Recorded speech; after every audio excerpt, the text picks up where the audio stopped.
এসপ্তাহ সময় দিছো এসপ্তাহৰ ভিতৰত উজনি অসমৰ যিবোৰ মিয়া আছে মিয়াবোৰে তালি টোপোলা বান্ধি ইয়াৰ পৰা প্ৰস্থান কৰক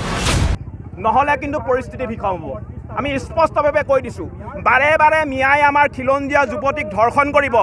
বাৰে বাৰে মিয়াই আমাৰ খিলঞ্জীয়া যুৱতীক ধৰ্ষণ কৰি হত্যা কৰিব এই কাণ্ড আমি চাই থাকিব নোৱাৰো মুখ্যমন্ত্ৰী মহোদয়ক আমি কৈছো যে ঢিঙৰ ধৰ্ষণ কাণ্ডৰ লগত যিসকল জড়িত হৈ আছে এই অভিযুক্তসকলক কাৰাগাৰলৈ পঠিয়াই এতিয়া ভাত ৰুটি খুৱাই সময় নষ্ট কৰিব নালাগে ঢিঙৰ ধৰ্ষণ কাণ্ডৰ লগত যিসকল অভিযুক্ত জড়িত হৈ আছে তেওঁলোকৰ কাৰাগাৰলৈ পঠিয়াই ভাত ৰুটি খুৱাই সময় নষ্ট কৰিব নালাগে তেওঁলোকক চিধাই এনকাউণ্টাৰ কৰক হয়নে তেওঁলোকক চিধাই এনকাউণ্টাৰ কৰক আৰু স্পষ্টকৈ কৈ দিব বিচাৰিছো মিয়াৰ যি দপদপনি উজনি অসমত সম্পূৰ্ণৰূপে উফৰাই দিয়া হ'ব স্পষ্ট কথা এসপ্তাহ সময় দিছো এসপ্তাহৰ ভিতৰত উজনি অসমৰ যিবোৰ মিয়া আছে মিয়াবোৰে তালি টোপোলা বান্ধি ইয়াৰ পৰা প্ৰস্থান কৰক